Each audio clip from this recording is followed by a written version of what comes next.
Isipin nyo kung kayo yung yung hold upper, katingin nyo mag-aabang kayo sa gantong lugar. Siyempre hindi, di ba? Hindi nyo naman expect yung dadaan o kung may dadaan.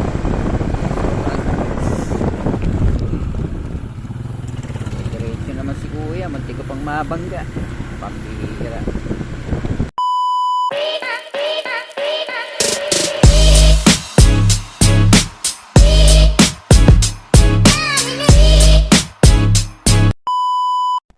So yun mga idol, ako si Roms, Top Food Rider, Kids Pampanga. At today's video, mali nakatapos na ako ng biyahe ko. Tapos nandito ako sa may Pulong-Bulo. Ngayon taga Baliti ako, bali may shortcut dito. Kaya lang yung shortcut na dadaanan ko, yun yung mga hindi dinadaanan ng rider kasi sobrang dilim sa mga gantong oras. Bali 4:12 na ng madaling araw. Ayun, nauwi na ako. Dito ako dadaan sa shortcut. Try natin. Bali, first time ko siyang dadaanan ng ganitong oras. Pero pagka araw naman, syempre maliwanag. Pero pag ganitong oras, napakadilim talaga dito dadaanan natin. Kaya tara, samahan niyo ako. Bali sa mga oras na to, tinataka ko na yung papuntang shortcut. Semento pa yung daan dito pero pagdating doon, lubak na. Hindi rin ganun dinadaanan yung lubak na yun kasi marami daw insidente ng huldapan. Marami daw pero hindi natin sigurado. Kaya naman naisipan kong dumaan doon kasi ito yung pinakamalapit na daan papunta sa bahay namin. Kaya tara, samahan nyo ako. Bali, ito yung entrance na papasukan ko. Diyan ako papasok.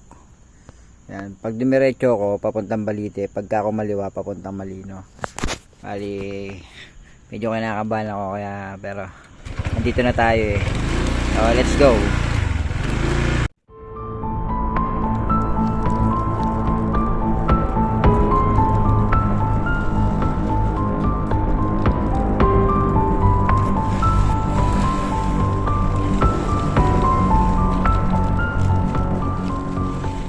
So, ayun, at nakapasok na tayo rito, no?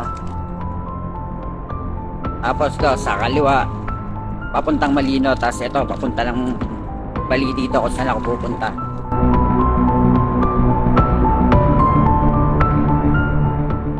Medyo kinakabahan ako, pero mga gantong lugar parang exciting para sa akin.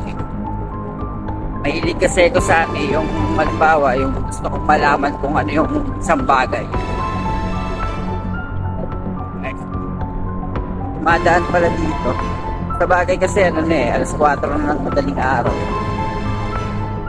Pero siguro kung dumaan ako ng mga bandang alas 2, alas 3. Yan. Solo ko siguro. Di ba? Kapag alam nyo yun, at although nandun naman yung takot dadaan kayo sa mga gantong lugar. Isipin nyo kung halimbawa, kung kayo yung yung hold upper, tingin nyo mag-aabang kayo sa gantong lugar. Siyempre hindi, di ba? Hindi nyo naman expect yung dadaan o kung may dadaan ba, di ba?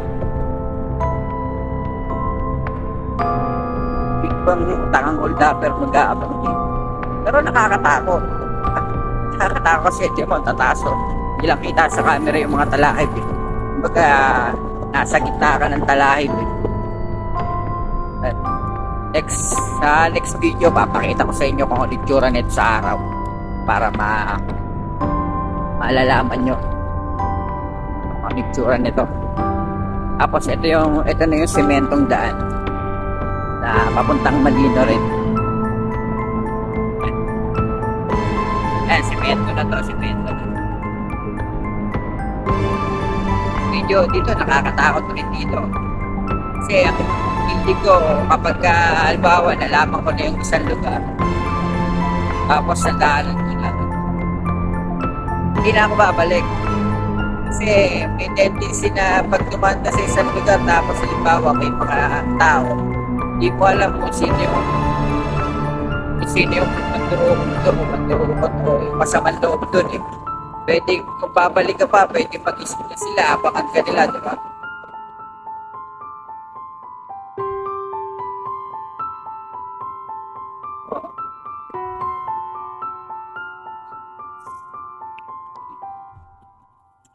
Diretso naman si kuya, manti ko pang mabangga. Pambihira. Ako ng tingin. Ayan o. Ayan, sobrang dilim dito. Ito, kahit semento rito.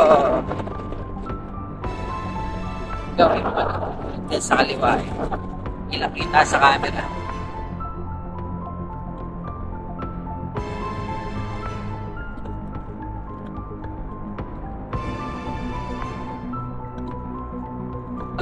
At dilim.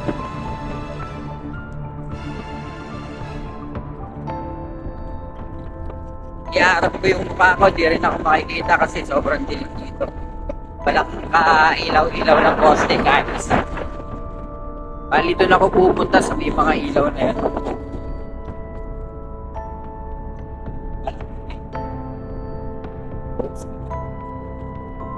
Up.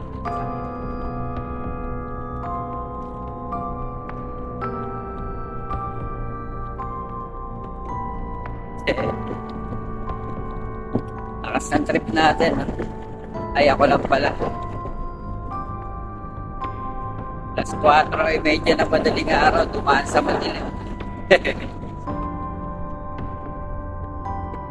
Sa akin, importante lang, para sa akin, yung mga gantong bagay, yung mga gantong tadaan, hindi na ako bumabalik.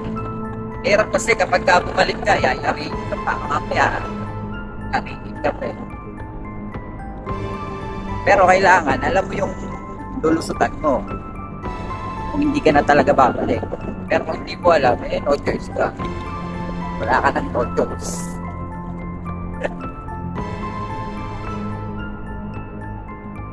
Wala, dito na lang yung video mo.